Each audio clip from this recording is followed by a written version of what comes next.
एक बहुत ही bad taste में चिट्ठी लिखी है एक इकोसिस्टम ने, क्योंकि वो परेशान है चीफ जस्टिस ऑफ इंडिया ने रोहिंग्या केस में या जो इलीगल इमिग्रेशन केस में जो कई ऑब्जर्वेशन पास की हैं कोर्ट की प्रोसीडिंग से, वो बहुत परेशान है। मैं उस चिट्ठी पे आऊंगा, पर क्या ये पहली बार ही हो रहा है? उस चिट्ठी में अनफॉर्चुनेटली कुछ फॉर्मर जजेस भी हैं, कुछ काउंसिल्स भी हैं, और कुछ लोग जो सो कॉल्ड सिविल सोसाइटी है उसके भी हैं।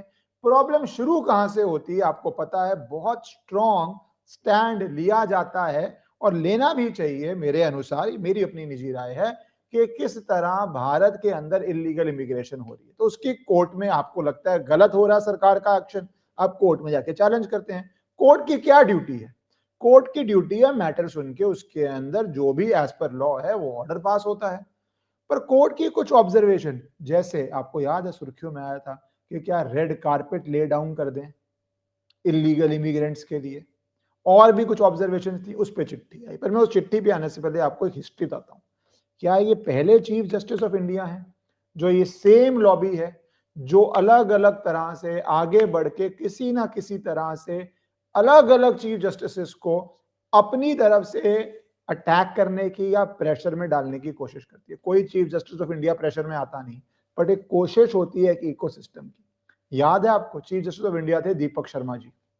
तो इतनी हालत बढ़ा दी कि एक इम्पीचमेंट मोशन मूव कर दी थी उनके अगेंस्ट। वही लोग, वही बातें फिर कुछ पॉलिटिकल पार्टीज जुड़ती हैं, और ये जो लोग होते हैं ये बहुत ऑफन, अब इनके क्या पॉलिटिकल लीनिंग्स हैं आपको खुद पता है, उसमें जाने की जरूरत नहीं है। मैं सिर्फ ये बात कर रहा हूं कि जब ऐसी चिट्ठी लिखी जाती है, और ये बात नहीं है, आप सोचिए हम देश में ना बहुत बारी अंडरस्टैंड नहीं करते प्रेशर्स ऑन जुडिशरी। क्या आपको पता है अयोध्या जजमेंट के बाद सिक्योरिटी सिक्योरिटी बढ़ा दी गई थी जजेस की? कुछ इंटेलिजेंस इनपुट होगा, कुछ जरूरत फील हुई होगी। तो सुनने में कितना इजी लगता है, आप अपना काम कर रहे हैं, कोई ब्यूरोक्रेट अपना काम कर रहा है, आप डॉक्टर हैं आप अपना काम कर रहे हैं, कोई लॉयर अपना काम कर रहा है, पर आपके काम की वजह से कि आप जिस तरह कोई केस को डिसाइड करते हैं उससे सरकार को सिक्योरिटी बढ़ानी पड़ जाती है, क्योंकि उनको जो भी इनपुट आया होगा सरकार को, और सरकार वो इनपुट शेयर नहीं करती, पर सरकार की ड्यूटी प्रोटेक्ट करना। एक तरफ होता है एक इकोसिस्टम का अटैक, दूसरी तरफ रिस्क ऑफ फिजिकल अटैक के भैया सिक्योरिटी तक बढ़ाओ। अब तीसरा जो इस केस के अंदर हो रहा है, इस केस के अंदर हेयरिंग में क्या हुआ था, दो तीन सवाल पूछे गए थे कि सरकार का ऑर्डर कहां पे है रोहिंग्या को रिफ्यूजी डिक्लेयर करता हुआ। अभी एक लीगल क्वेश्चन है, आप काउंसिल कोई भी आर्ग्यू कर रहे हैं तो आप पूछ सकते हैं कि भैया अगर आप कोई स्टेटस मांगते हैं तो सरकार का ऑर्डर कहां है? रिफ्यूजी, जो मैं कोर्ट की बता रहा हूं, कोर्ट ने कहा refugee is a well defined legal term and there is a prescribed authority by the government to declare them.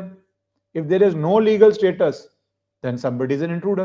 Simple बात, आपका प्रॉपर्टी है, कागज दिखाओ। अच्छा, ये एक इकोसिस्टम है जो हर चीज में कहता है कागज नहीं दिखाएंगे। थोड़ा वीडियो में लंबा कर रहा हूं क्योंकि मैं आपको ये बात बारीकी समझाना चाहता हूँ। क्या ये इकोसिस्टम है? कागज नहीं दिखाएंगे। आपसे बोला जाए प्रॉपर्टी पे आपका राइट कैसे है, कागज नहीं दिखाएंगे। वो पूरा वक्फ का जो आपको चल रहा अमेंडमेंट आया है, आपसे पूछा जाए आप सिटीजन कैसे हो, कागज नहीं दिखाएंगे। नारा बना, ये बाकायदा नारा बना, कागज नहीं दिखाएंगे। अब आपका रिफ्यूजी स्टेटस कैसे है, तो ये लीगल क्वेश्चन है, उसके जवाब में एक प्रॉपर लेटर आ जाती है। ये लेटर एक तरह से पैनिक भी है, एक पैनिक भी है। मैं तो एक मूल आपसे बात करता हूं, मेरा देश, हमारा देश, क्या इसमें कोई बाहर से आके वोटर बन जाए, आपका मेरा भाग्य छीन ले, अपनी प्रायोरिटी से डिसाइड करे? क्योंकि जो वोटर है वो एमएलए एमपी इलेक्ट करेगा, जो एमएलए एमपी बनेगा वो स्टेट गवर्नमेंट या सेंट्रल गवर्नमेंट में जाएगा, तो कोई बाहर का कर ले। कोर्ट ने एकदम प्रॉपर लीगल सवाल है, कोई भी, ये छोड़ो रिफ्यूजी के छोड़ो, कोई भी केस में आप आते हैं, आप कुछ भी क्लेम करते हैं तो आपको डॉक्यूमेंट दिखाना पड़ता है जो पॉजिटिव क्लेम करता है ना, जो असर्शन करता है। मैं बोलूं अगर कि मेरी प्रॉपर्टी है तो मैं कागज दिखाऊंगा। मैं बोलूं अगर कि भैया मुझे सरकारी नौकरी मिली तो मैं कागज दिखाऊंगा सरकारी नौकरी कैसे मिली। मैं अगर क्लेम करूं कि मैं रिफ्यूजी हूं तो मुझे दिखाना पड़ेगा मुझे कैसे रिफ्यूजी स्टेटस मिला है। जो भी कोर्ट में आके दावा करता है, ये बहुत बेसिक बात है, वो क्लेम करता है। कोर्ट ने क्या सवाल पूछा था? Where is the order of government of India declaring them as refugee? आप दिखा देते ऑर्डर कि ये ऑर्डर है, या आप बोल देते मुझे ऑर्डर की जरूरत ही नहीं है, इस कारण से मैं हूं, court as per law decide करता, नहीं होता।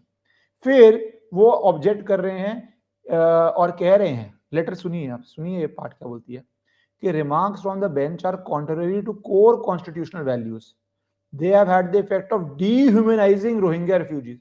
मतलब वो कह रहे हैं बेंच कोर जो वैल्यूज है, चीफ जस्टिस का बेंच, वो कोर कॉन्स्टिट्यूशनल वैल्यू फॉलो नहीं कर रहा है। They had the effect of dehumanizing Rohingya refugees whose equal humanity, equal human rights are protected by the constitution, our laws and by international law. हमारे constitution में Indian citizens के rights हैं, कुछ protections सबके लिए हैं, पर वो बहुत लिमिटेड होती हैं, बहुत लिमिटेड। क्या कोई आके रिफ्यूजी अगर है या इलीगल बोल दे कि आर्टिकल 19 है भैया, राइट टू स्पीच है, तो मैं भी स्पीच कर लूंगा, राइट टू असेंबली है, मैं भीड़ इकट्ठी कर लूंगा।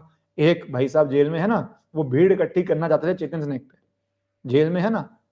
कैसा है ये?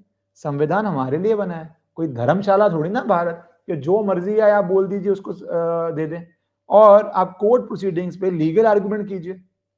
How dare you write a letter like this, as per me, how dare you write a letter like this. Court में आर्ग्यू कीजिए जो भी मैटर है, जो भी मैटर है। पर ये पहली बार नहीं, तभी मैं आपको हिस्ट्री में लेके गया था। तो यहाँ पे एक ऑब्जेक्शन है कि कोर कॉन्स्टिट्यूशनल प्योरिटी नहीं है। फिर क्या बोलते हैं वो लेटर में कि ये एथनिक मिनॉरिटी है, बुद्धिस्ट मेजॉरिटी म्यांमार में, जिन्होंने decades of violence and discrimination किया है, उनको सिटीजनशिप डिनाई की गई है। रोहिंग्या स्टेटलेस हैं, वो नेबरिंग कंट्रीज में गए हैं, और इंटरनेशनल कोर्ट ऑफ जस्टिस इसको एथनिक क्लेंजिंग कहता है।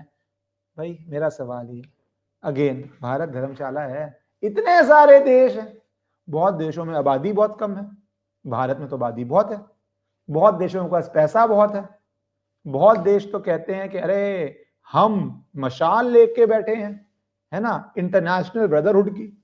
उन देशों में जाओ ना। मेरे पड़ोसी देश में कुछ प्रॉब्लम है, उसका ठेका मैंने लिया है, आप टैक्स पेयर हो, मैं टैक्स पेयर हूं, हमने ठेका लिया है। किस बात का ठेका लिया? और लिया है नहीं लिया है सरकार डिसाइड करेगी एज पर लॉ, सरकार गलत करेगी, कोर्ट डिसाइड करेगा। इस चिट्ठी का मतलब क्या, चिट्ठी के अंदर आगे क्या है, ये मुझे बहुत गलत बात लगी। As the head of judiciary, ये तो फैक्चुअल बात है, इसके बाद जो गलत बता रहा हूं, as the head of judiciary chief justice is not just a legal functionary, बिल्कुल सही है, but he is also the custodian and final arbiter of the rights of the poor, the dispossessed and the marginalized। बिल्कुल सही है, पर poor dispossessed marginalised कहां के? भारत के। It's the supreme court of India, it is not the supreme court of Ethiopia. ये जो हर जगह इंटरनेशनल डालना चाहते हैं लोग, मैं इनसे सवाल पूछता हूं, मैं एक सवाल पूछता हूं, कई इनमें से बहुत रिच लोग हैं, कई इनमें से बहुत रिच लोग हैं, कितने इलीगल इमिग्रेंट्स को अपने घर में जगह देंगे आप? कितने इलीगल इमिग्रेंट्स को आप घर में जगह देंगे? कई ऐसे हैं, इतनी प्रॉपर्टीज हैं कि आप साल में उस प्रॉपर्टी को विजिट भी नहीं करते हैं, आप शायद साल में उस प्रॉपर्टी को जा भी नहीं पाते। बनाइए शेल्टर, कितने लोग आ जाएंगे उसके अंदर? बोलिए मैं शेल्टर बना रहा हूं, मैं रख रहा हूं, टैक्स पेयर के पैसे भी तो रहे हैं। एक आम जो लिखा ना, ये जो मैंने बात आपको बोली, but also the custodians and final arbiters of the rights of the poor, dispossessed and the marginalized, है ना। भैया ये जो आते हैं ना इलीगल इमिग्रेंट्स भारत में, सबसे पहले हक इन मार्जिनलाइज्ड का ही लेते हैं, इन पुअर का ही लेते हैं। किसकी लेबर की नौकरी लेते हैं, किसकी बेसिक जॉब लेते हैं? इनके पास एजुकेशन क्वालिफिकेशन तो है नहीं है, किसी की जिसके पास डिग्रीज हैं उसकी जॉब तो ले ही नहीं रहे हैं। मैं तो इकोनॉमिक बात कर रहा हूँ, नेशनल सिक्योरिटी की बात भी नहीं कर रहा। किसकी जॉब लेते हैं? जो भारत के पुअर मार्जिनलाइज्ड हैं, किसके सरकारी अस्पतालों को भर्ती करते हैं, कहां सरकारी स्कूलों में भर्ती होते हैं? भारत के, भारत के। अच्छा, इसके आगे देखिए, जो सबसे गलत पार्ट है इस लेटर का, मैं उस पर आना चाहता हूं। फिर ऐसा होता है, एवरी जज इज इक्वल, बट एक स्पेशल चीज होती है जहां पे आते हैं चीफ जस्टिस बन जाते हैं हाई कोर्ट के या सुप्रीम कोर्ट के। जैसे हम एडमिनिस्ट्रेटिव फंक्शन छोड़ दो, कोई जज हैं हाई कोर्ट के, किसी भी हाई कोर्ट के, वो जज बनते हैं, एक एग्जांपल दे रहा हूं 2020 में, और कोई जज हैं जो जज बनते हैं 95 तो जज बनते हैं 2017 में, 2015 में। वंस दे आर जजेस everybody is equal except administrative duties of seniority से हो जाती हैं, या chief justice, because he is the master of the roster. तभी आप देखिए बार बार चीफ जस्टिस पे आता है।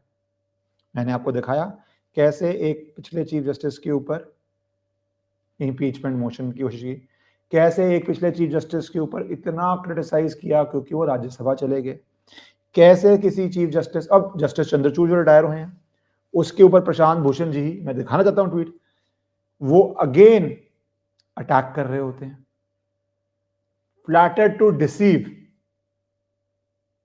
Didn't have the spine to stand up to a fascist government. क्या भाषा लिख रहे हैं आप चीफ जस्टिस के अगेंस्ट, फॉर्मर चीफ जस्टिस के अगेंस्ट। अच्छा, ये एक अजीब चीज है कि अगर आप इस इकोसिस्टम के हिसाब से, अगर आप, और इसमें कई जजेस भी हैं इस लेटर के अंदर, मैं उनका नाम नहीं लूंगा, फॉर्मर जजेस हैं, मुझे अच्छा नहीं लगता ऐसा नाम लेना, but it is important to bring it to people कि किस तरह के अटेम्प्ट्स होते हैं, किस तरह की कोर्ट में केस है। आपको कोर्ट के केस से आप आर्गुमेंट कर सकते हैं, आप तो एनजीओज भी हैं, आप तो ऑर्गेनाइजेशंस भी हैं, आप तो किसी भी इलीगल इमिग्रेंट के बिहाफ पे, आप तो जिसको रिफ्यूजी जेन्युइन है उसके बिहाफ पे कोर्ट जा सकते हैं। कोर्ट इम्प्लीडमेंट भी अलाउ करता है, और इस केस में तो बहुत सारे काउंसिल्स भी हैं, आप जा सकते हैं। आप वो नहीं करते, आप पब्लिक डोमेन में फेंकते हैं। और सबसे अनफॉर्चुनेट बात क्या है, जो हमें वीडियो बनाने की जरूरत मुझे फील हुई, कि जजेस कांट आंसर दिस। अ जज is not going to give an interview. जज तो आके क्लैरिफाई नहीं करेंगे, कोई भी जज हो वो तो आके क्लैरिफाई नहीं करेंगे कि भैया क्या हुआ। और एक इकोसिस्टम पूरा वातावरण बना देता है, पूरा वातावरण बना देता है। वातावरण के असर क्या होते हैं बताऊंगा मैं आपको। तो chief justice is the master of roster, यही बात से प्रॉब्लम होती है। जस्टिस चंद्रचूड़ के ऊपर कितना प्रेशर डाला गया कि अरे बेल मैटर्स इस जज के पास क्यों जाते हैं, बेल मैटर्स इसके पास आते हैं। तो एक प्रोसीजर है, सिस्टम है, ऑर्गेनाइज्ड है। कि एग्जांपल दे रहा हूं कि ये तरह के केस एक जज पे जाएंगे, ये तरह के एक जज पे जाएंगे, ये तरह के लैंड डिस्प्यूट्स एक पे जाएंगे, फर्स्ट अपील एक पे जाएगी, मैं हाईकोर्ट की बात कर लेता हूँ या किसी भी की बात कर लेता हूँ, ये लैंड एक्विजिशन के मैटर्स यहाँ जाएंगे। ये प्रोसीजर है कि ट्रांसपेरेंसी रहे, और वो रोस्टर चेंज भी होता रहता है, ऐसा नहीं है परमानेंट होता है, कुछ महीनों में चेंज भी होता है। तो ये क्या एक्सीडेंट है? जस्टिस दीपक मिश्रा हो, राज्यसभा जाने पे किसी के प्रॉब्लम हो, जस्टिस चंद्रचूड़ का किस तरह रोस्टर था उससे प्रॉब्लम हो, जो सिटिंग चीफ जस्टिस हैं उनसे आपको ऐसी लेटर लिखे, और इसके अंदर शब्द ये देखिए, सच रिमार्क्स, ये सबसे इंपॉर्टेंट बात है, such remarks provide a reasonable basis for apprehension of prejudice on part of the bench against the rights of Rohingya refugees and for the concern that they will adversely affect public trust and confidence in judiciary when it comes to protecting the rights of the most vulnerable amongst us। मतलब prejudice आ जाएगा। हमें ये comment सुन के लगा कि ये should be apprehension of prejudice, और ये एडवर्सली अफेक्ट करेगा रोहिंग्यास के लिए। आप बेसिकली क्या चाह रहे हैं? पहली बात, आपको लगता है किसी जज के सामने मैटर नहीं सुनना चाहिए, उसके लीगल ग्राउंड्स हैं, एस्टैब्लिश्ड हैं, एस्टैब्लिश्ड हैं। जजेस खुद एक्यूज कर लेते हैं अगर कुछ उस ग्राउंड में हो कि वो भैया पार्टी को जानते हैं, बहुत सारे ग्राउंड हैं, वीडियो बहुत लंबा नहीं आना था, तो वो खुद रिक्यूज कर लेते हैं। नहीं तो आप उनके नोटिस में ला सकते हैं कि ये है, कोई चीज है, तो ये आपको शायद मैटर नहीं सुनना चाहिए। यहां पे आप वो नहीं करना चाहते क्योंकि ऐसा कोई ग्राउंड ही नहीं, बिकॉज आप जजमेंट से अनहैप्पी हैं या आप किसी ऑर्डर से अनहैप्पी हैं। ये ग्राउंड नहीं हो सकता कि जज मैटर ना सुने। ये तो फिर आप बेंच हंटिंग होगी। जिस जज से आप खुश नहीं है, आप उनके सामने बोले नहीं नहीं नहीं आप मत सुनिए। ये तो बहुत अनफेयर प्रैक्टिस होती है एज अ काउंसिल कि बिकॉज आपको लगता है जज फेवर में नहीं देगा, आप मैटर उनके सामने आर्ग्यू कीजिए। ये तो अनफेयर प्रैक्टिस है। यहां पे आप देखिए प्रेजुडिस। अच्छा, उसके आगे that they will adversely affect public trust, confidence in judiciary when it comes to protecting the rights of the most vulnerable amongst us. Most vulnerable amongst us. Again, आप भारतीय सिटीजन्स की बात नहीं कर रहे हैं। कितनी अच्छी अंग्रेजी में most vulnerable amongst us. Most vulnerable amongst us is the Indian people.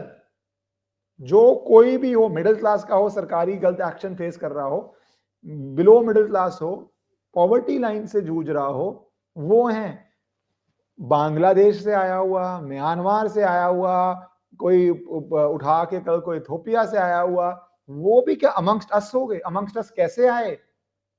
यही तो बात है सारी। और कोर्ट की प्राइमरी ड्यूटी है, मैं इसमें आपको कॉल करता हूँ, ये इंटरनेशनल, क्योंकि बहुत बार चिट्ठी में इंटरनेशनल लॉ, इंटरनेशनल बातें रेफर की गई हैं। प्लीज समझिए, जैसे ना मास्टर ऑफ रोस्टर सीजीआई की एक यूनिक पोजीशन है, यूनिक पोजीशन है, किसी भी संस्था के हेड की यूनिक पोजीशन होती है। Every minister is very important but prime minister is prime minister, every minister is very important but chief minister is chief minister, every जज is very important but CJI, क्योंकि एक hierarchy होनी पड़ती है, कहीं तो होनी ही पड़ती है ना, कहीं तो एडमिनिस्ट्रेटिव पावर रेस्ट। अब यहाँ पे कोलिजियम सिस्टम है, उसमें भी अलग चीजें हैं, पर लंबा वीडियो ना करते हुए, तो एक यूनिक पोजीशन है। आप बार बार इंटरनेशनल क्यों लाते हैं? क्योंकि ये अभी की बात नहीं कर रहा, भारत का मेरे अनुसार दुर्भाग्य रहा है कि बहुत बारी हमारे सिस्टम के अंदर ये इंटरनेशनल इंटरनेशनल एक इकोसिस्टम बोलता है। क्यों बोलता है? क्योंकि वो इंटरनेशनल के तरह से चाहता है कि भारत का लॉ, जैसे भारत के बॉर्डर्स ना हो, कोई भी आ जाए, वैसे भारत का लॉ इंटरनेशनल कोर्ट्स को देखे, इंटरनेशनल लॉ को देखे। क्यों भाई? कितने इंटरनेशनल कोर्ट्स भारत के लॉस को देखते हैं? क्या यूएस के अंदर ये आर्गुमेंट होता है कि इंटरनेशनल कम्युनिटी भारत कैसे देखेगा आपके लॉस को? क्या है इंटरनेशनल लॉ? भारत का संविधान, भारत के नागरिक, भारत के लॉ।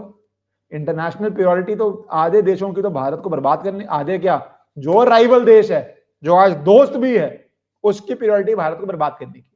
कौन चाहेगा भारत इकोनॉमिक पावर बने? कौन चाहेगा भारत मिलिट्री पावर बने? वो देश जो भारत का भला नहीं चाहते, कंपीट कर रहे हैं, कोई एंटी देश भी नहीं बोल रहा, कंपीट कर रहे हैं, या भारत के राइस से अनकंफर्टेबल हैं, भारत में मैन्युफैक्चरिंग हो तो वहां से मैन्युफैक्चरिंग आएगी ना, भारत की इकोनॉमी बढ़ेगी तो वहां से कुछ आएगा ना, उनके लिए खतरा है ना। उन देशों के क्या ओपिनियन है, इंटरनेशनल लॉ में क्या ओपिनियन हो जाएगा, हार्वर्ड यूनिवर्सिटी में बैठे कुछ लोग क्या बोल देंगे, ऑक्सफोर्ड में बैठे कुछ लोग क्या बोल देंगे, ऐसे किसी यूनिवर्सिटी में बैठे कुछ लोग क्या बोल देंगे। ये क्या ग्राउंड है भाई? क्यों ये बात भी करनी? ये बात इसलिए की जाती है क्योंकि जैसे मैंने बोला, कुछ ना कुछ करके, क्योंकि आप लीगली स्ट्रांग नहीं है, आप कोर्ट जाइए, लीगल आर्गुमेंट कीजिए, जीतिए केस। एक केस में एक महिला को वापस भी लाया जा रहा है भारत, जिसको बाहर भेजा गया था। ग्राउंड थे, ग्राउंड थे कि कुछ इंडियन सिटीजन थी, गलती से गई, सही गई, राइट गई, जो भी थे, ग्राउंड थे, कोर्ट ऑर्डर पास कर रहा वापस आने के।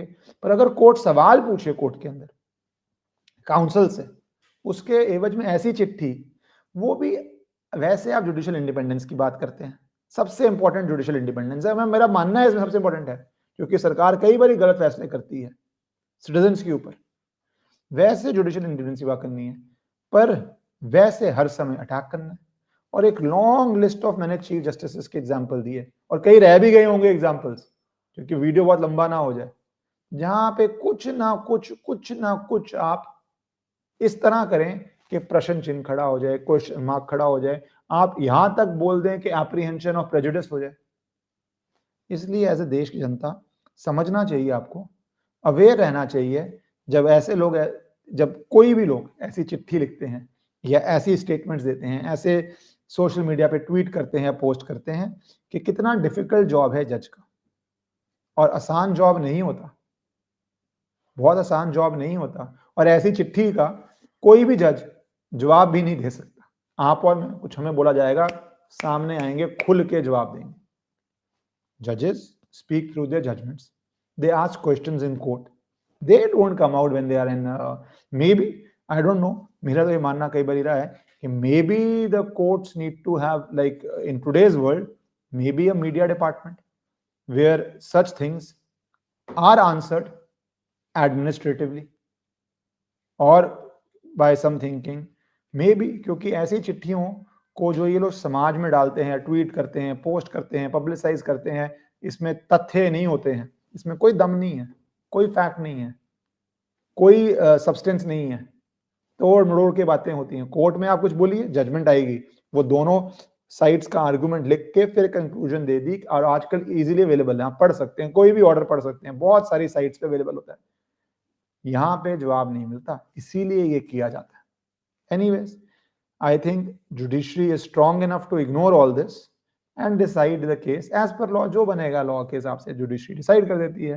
पर ये जो अटेम्प्ट्स हैं ये आपके सामने पहुंचने चाहिए, ये आपको पता होने चाहिए कि किस तरह की प्रेशर, किस तरह की मानसिकता, किस तरह के अटेम्प्ट्स अलग अलग जगहों पे अलग अलग चीफ जस्टिस के साथ किए गए हैं, so that the citizens of India are informed. और कुछ नहीं है, so that you stay informed of these attempts. Bharat माता की जय।